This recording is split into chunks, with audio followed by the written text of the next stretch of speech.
What's up, everybody?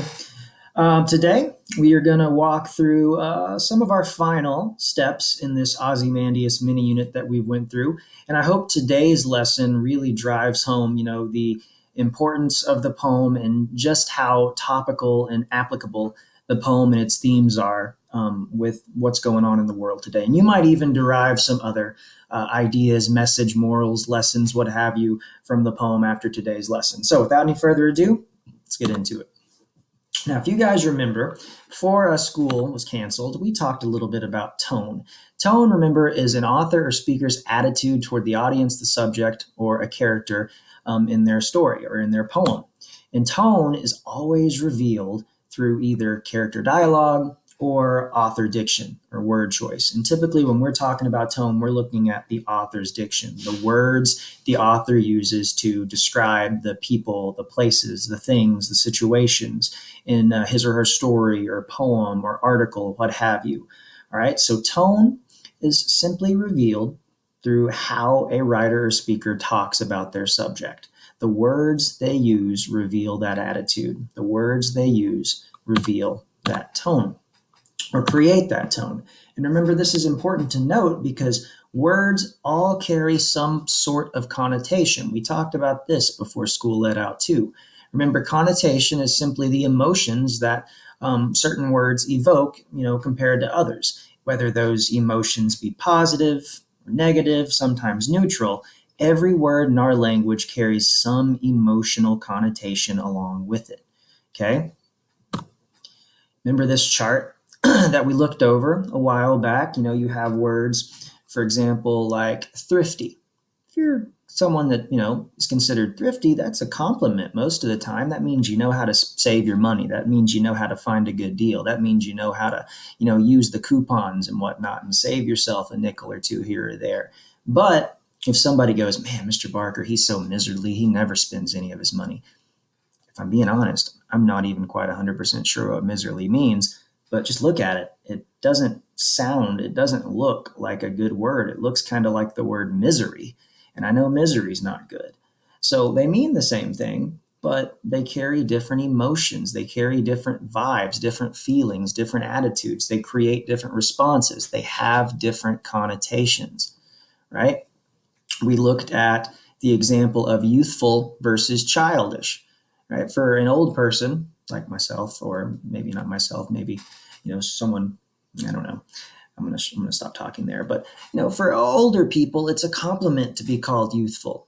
But if somebody were to come up and say, hey, Mr. Barker is so childish, I'd be a little bit hurt because I would assume they were meaning that I was immature or that I just, looked like a child, which for, a macho man like myself, that's not a compliment. That's an insult in my book.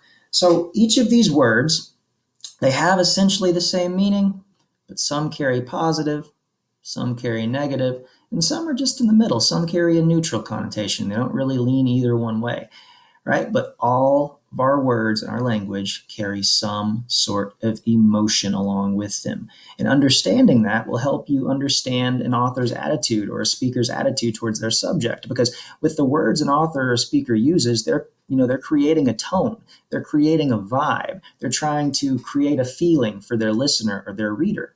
And we're going to see today in this quiz that you're about to take just exactly what I mean. But if you guys would bear with me, let's check out this video here just to make sure we all fully understand what it is I'm yapping about. And then I'm going to let you loose to do your attendance quiz for the day.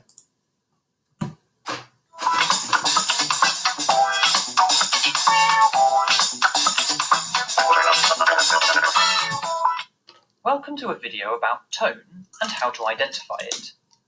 If your mother tells you to go... I'm just kidding. You guys watch this video on your own. I'm not going to sit here and watch it with you because it would be awkward, me watching my face, watching this video while you're watching the video. I'm watching my face, watch the video. It's a bunch of... just makes me... It's weird. I'm sorry. I'll be quiet. But you guys check this video out on your own real quick. And then... Oh, wait a second. I forgot I did this. So here we are talking about tone. And I had this idea earlier that maybe I would do a speed challenge. I've always kind of wanted to, especially after we played those knockout type games with IXL in class that day. I've kind of wanted to do one myself. So here's what I'm going to do. And you can skip through this part if you want, or if you would just like to see whether or not I can do this, hang tight for a minute. But I'm going to do the 12th grade version of the comparing passages for tone activity from IXL. And I'm going to see if I can get to a SMART score of a 100 in 3 minutes. If I can, I'm awesome. If I can't, well, I'm still awesome, but I'm not as awesome as I thought I was. All right, here we go. All right. Joyous tone, rapturous companionship, and a vast delight. That's got to be it. Boom. Humorous tone, bronze by the tide of fidgets, fumes, vestibular, and alien section rushes, father pale music. It's got to be this one. Scholarly, images in the valley, ever changing presence, these carved into peaks, enormous satisfaction. Ah! Elated. Bursting with curiosity. Appreciative.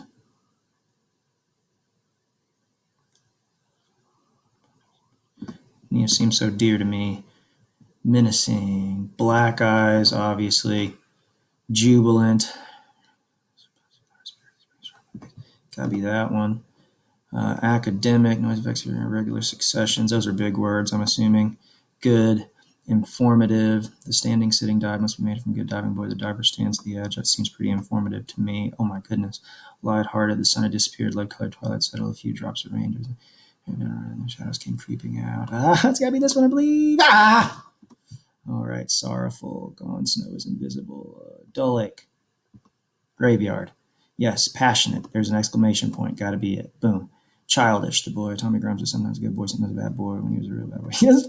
That's poorly written. That's gotta be it. Yes. Grave. Gloom. Gloom and grave. That's gotta be it. Oh, no. Yes. Okay, cool. Admiring. He has numbers. He fiercely turned on to communicate. Words flat out dollars. No excitement in your words. Gotta be this one. Yes. Affectionate. Radiant. Radiant seems affectionate. Yes. Matter of fact. There came a rendering crack. A tremendous tower of need. Underground waters. It's gotta be this one. It's a guess though. 70. They were always engaged in little discussion trivial. It's gotta be this one. Oh, yes. Personal. In the morning hugeness. That's be it. Yes. Dejected. It's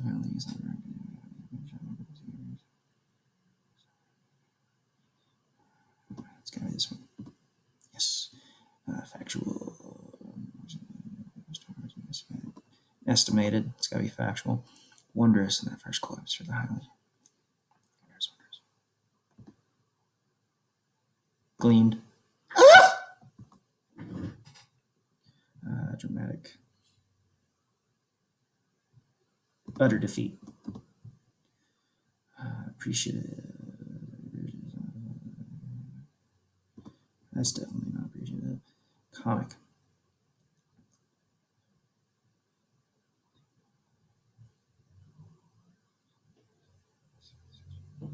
Gotta be this one. Yes. Spotted.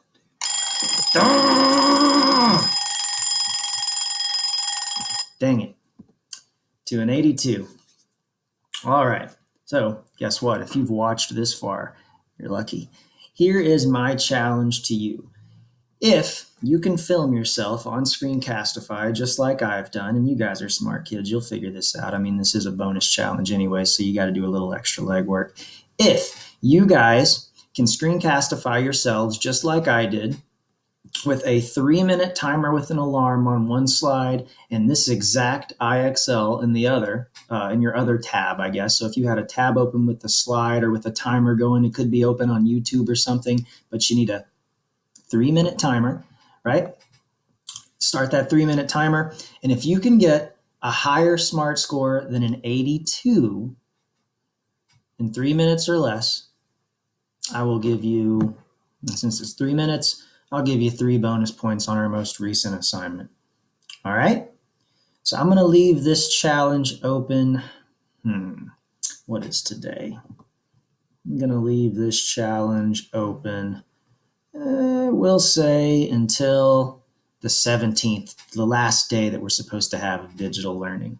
So if you can email me a screencastify video of you doing this challenge and beating a score of 82 in 3 minutes or less, I'll attach 3 bonus points to our most recent assignment. All right?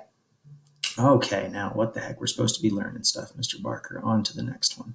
Okay, so now that you guys have checked all this out, please feel free to knock out today's attendance quiz all about tone and mood in the poem Ozymandias.